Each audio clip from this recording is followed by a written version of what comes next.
Hello everyone and welcome back to my channel. I am Srishti. I'm a 27-year-old Nepali travel nurse here in Australia.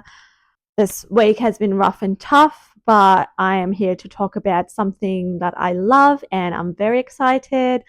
The title says enough. I am talking about travel nursing today, and I'm going to be telling you about what is travel nursing, requirements to become a travel nurse, what are the perks of becoming a travel nurse, what are the disadvantages of becoming a travel nurse, and how much do you earn as a travel nurse. Well, let's start. So let's start with what travel nursing is. So travel nursing is basically like a fly in, fly out, contract-based nursing where you get to go from different places to places, take up contract over there, work as a nurse in different hospitals, different facilities between states, and and basically you are working in like a casual basis. You are not working as a permanent staff. You don't get sick leaves, you don't get annual leaves, but you're paid a bit higher than usual. Your accommodation is troubled. Accommodation is covered. Your travel is covered. That includes your flights or fuels to get here. But basically, yeah, you choose where you want to work, when you want to work, if the contract is present. So, what are the requirements of becoming a travel nurse? First of all, you have to be either a registered nurse or enrolled nurse or registered midwife in Australia. You have to be registered through APRA, and you are required to get at least 2 years of experience in your expertise field. This I have seen some advertisement where some of the agency only requires you 1 year, but most of them requires you to have at least 2 years of experience in your expertise field. This is because they are paying, the hospital or the facilities are paying so much high amount, like paying your rent, paying your travel, paying you higher amount of money to get you there and get you to work in their facilities, and they would not expect you to be a grad nurse, and they would not be spending another manpower to teach you how to work around. So yeah, it's fair enough that they ask for some experience. So how much do you earn as a travel nurse? It really depends on where you go, which state you go and work in. Different states have different pay rates, and also it depends on different agencies as well. Some of the agencies have higher pay rates, some of them have lower pay rate. So it really depends on where you're working, what area are you working. Like, for example, ED nurses get paid better than the general medical nurses. It really depends. But I have found that typically being a registered nurse, as a permanent registered nurse in some place, I've earned higher salary being a travel nurse rather than being a typical registered nurse in certain place. So with that being said, expect to earn more than 100K. I've only been a travel nurse for 9 months, and I've only worked about 7 months this year. I'm expected to work only 7 months this financial year, and I've already marked my 100K financial goal for this year. Now, let's talk about what are the pros and the cons of becoming a travel nurse. So let's list the pros. First, you don't have to pay rent. I am saving so much money without having to pay rent. The facilities or the hospital you work in generally gives you accommodation, arranges accommodation for you, or gives you money if you want to claim your rent where you're staying. It's very difficult to find like a short-term rent everywhere you go. So some of the agencies that you work in will find accommodation for you normally. If not, the facilities will find an accommodation for you. If not, you have to find your own accommodation, and you can claim the rent back. I have been able to save up so much money doing that, and I have been able to save that money for travel, or invest that money into my investment portfolio rather than having to pay rent for nothing. So it's one of the biggest perks I've found being a travel nurse, and I would not go back to living a normal life after living this life of nomad. Another perk is you get to travel for free. So, with that being said, it's the domestic flights or the domestic travel to and from your contracts are covered. For example, I had to drive from Melbourne, like I had to take a ferry from Melbourne to Hobart for my current contract, and the ferry cost, because I travel with my car, the ferry cost for that contract was paid, and when I'm going back, the ferry cost will be paid as well because I did more than 6 weeks of contract in Hobart. So now when I think of traveling, getting leave and like taking time off and traveling, I don't think about Australia at all. I think about more about traveling overseas, different countries, because I am able to travel within Australia with my job. So why would I take that time off and pay money for a domestic flight and take a leave when I can just work there and get my work to pay money for that. So that's the second perks. The third one would be the freedom and flexibility to work. With that being said, I would like to say that I am my own boss at the moment. So for my previous job, when I applied for annual leave, like 6 months prior, they rejected it. So I was like, "What? Get take your job with you."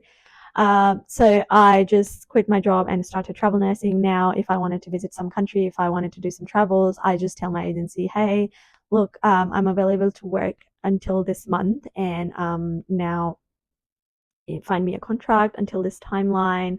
Or even if the place doesn't have contract until that timeline, I could at least be flexible around my timeline and work around. And like I don't have to ask anyone's permission to take a break.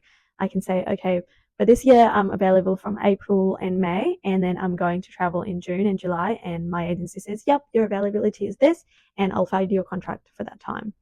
Done.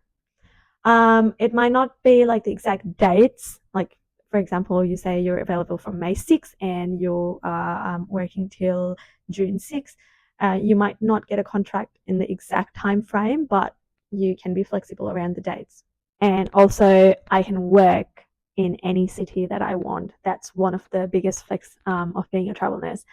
I have been able to go to so many places and see around Australia being a travel nurse, especially Tasmania. I've been in Tasmania for so long and I've explored around. I love hiking, so I've hiked around. I've been able to do almost all of the hikes in Tasmania because I've literally lived here for so long working as a travel nurse.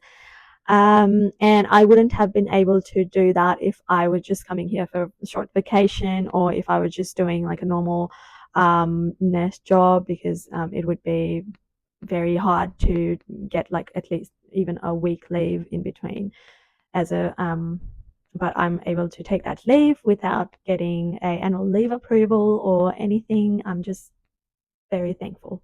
Another perks or pros of being a travel nurse is you get paid a bit more income than the usual pay rate. Or even if you're a casual employee in the hospital or the facility, you are, as a travel nurse, are paid a bit more than the casual staff over in the hospital, and you make more money. And as I've said, I'm only working like 7 months this financial year, and I've already hit my 100K goals of earning this year. And if I like in my previous job, I worked for about 11 months and made the same amount of money. But this one, I worked for 7 months and I've made the same amount of money. And I've had so much time in my hand to travel around, visit my parents in Nepal, and do other cool things like hiking.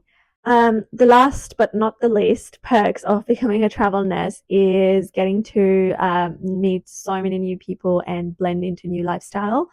I love this lifestyle because I've made so many friends over different places, and I'm so thankful I found them. I could not be more grateful to have these people in my life. Some became my closest friends, which I wouldn't have met if I hadn't done travel nursing. Some are like family now, and yeah, I just give credit to for myself to for becoming a travel nurse so that I can meet these people, amazing people, and blend into amazing lifestyle in different places. Now, let's talk about the cons or disadvantages of travel nursing. I can see that you might not notice some of any of the cons of becoming a travel nurse after I've explained so many pros, but there are some disadvantages, major disadvantages of becoming a travel nurse. First is job security. You are not secured or guaranteed a job by becoming a travel nurse. It's basically a contract based work. So if there is like less contracts in certain places or within the whole country, if there is like a hiring freeze, just like in New Zealand, it's a bit of a problem for you because your job is basically based on contracts and if they need stuff here and there. So job security is one of the major issue with travel nursing. Another is no one likes hacking and moving around too much, except me.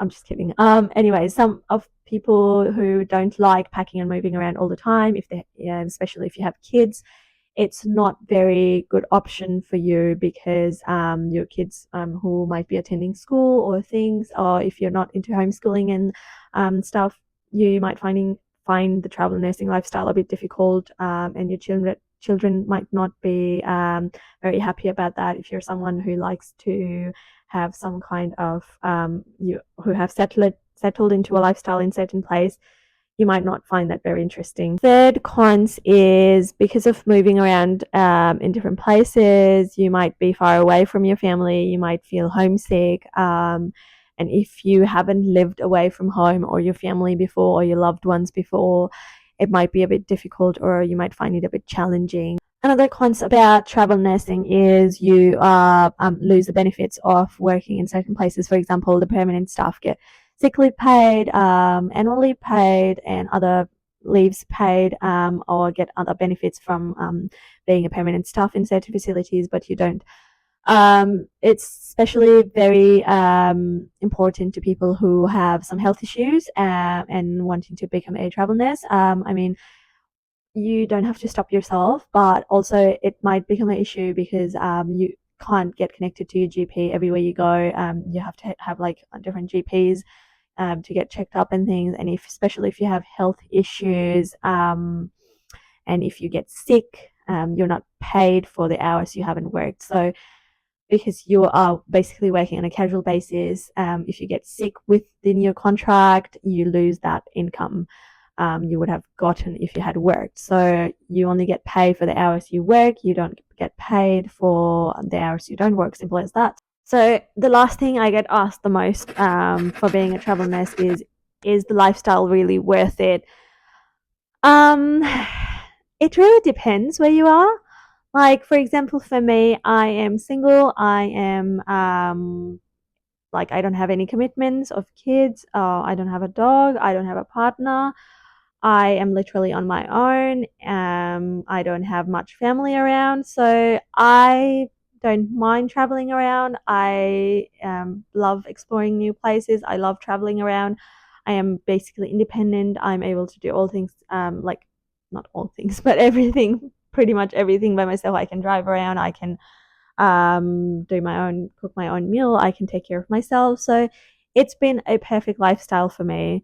I'm touch wood, but I'm very healthy at the moment as well. So I have no issues going around, like very far away from my GP. I normally, touch wood again, don't take sick leaves for work. I attend my work almost every day. So it's been a perfect lifestyle for me. But if you're someone who has family commitments, kids, dogs, partner, and the agencies are finding it hard for them to accommodate as well for you, then it might be a hard decision for you to start doing travel nursing if you're already settled in the lifestyle. It's not just about money everywhere you go, it's just about what kind of life you want, who you want to spend your time with. So, do your own research about what kind of lifestyle you want, whether you want more changes in your life, or if you want to, if you're comfortable with the life you're living. It really depends on what point in life you are. I personally am very happy I started travel nursing. I have opened so many opportunities, doors to so many opportunities. Starting travel nursing, I've been able to travel and I feel more confident. I feel like I'm on the top of the world, but it might not be the case for you. So have a little bit of research, look into yourself about what you want in your life, and if travel nursing is the right decision for you, go for it. It's the best thing ever. If it's not for you, it's not for you. You are probably living the best life where you are, and you don't want changes, and it's perfectly fine. I would say I would wish for that life and for myself as well. At some point, it's not always the best to travel around and be nomad your whole life. That's all about travel nursing. Tell me what you think. If it suits your lifestyle, please comment below. If you want to know more about travel nursing, how to be a travel nurse in Australia, if I've missed any information. So please comment and tell me what other videos I can make if you find this interesting. Anyways, I will see you next week. That's it for now. Bye.